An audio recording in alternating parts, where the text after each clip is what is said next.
तासांमध्ये जर ते ग्रहच नसेल आपल्यासाठी उपलब्ध, तर त्यावेळेस आपण किती निगेटिव्ह मध्ये जाऊ शकतो. चंद्राचं बोलत तो चंद्र काय कार्य करतो. चंद्रमा मनसो जाता. चंद्र हा मनाचा कारकत्व आहे.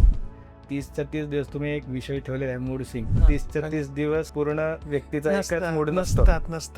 ऑफिसला जाणारा व्यक्ती 30 दिवस ऑफिसला जातो, बरोबर. आणि प्रत्येक दिवशी त्याची इच्छा नसते की ऑफिसला जायची. मग ते कारक काय चंद्राच्या बोलत आज चंद्र ज्या राशीत आहे ती राशी मला सूट होते का, माझ्या शरीराला सूट होते का ती राशी. मग त्याप्रमाणे माझं मन ते आहे ते विचलित होत राहतं, चंचल होत राहतं. मग ते असं छोट्या छोट्या कारकत्वातलं पण आपल्या शरीरावर त्या ग्रहांचं बलत्व प्राप्त होतं.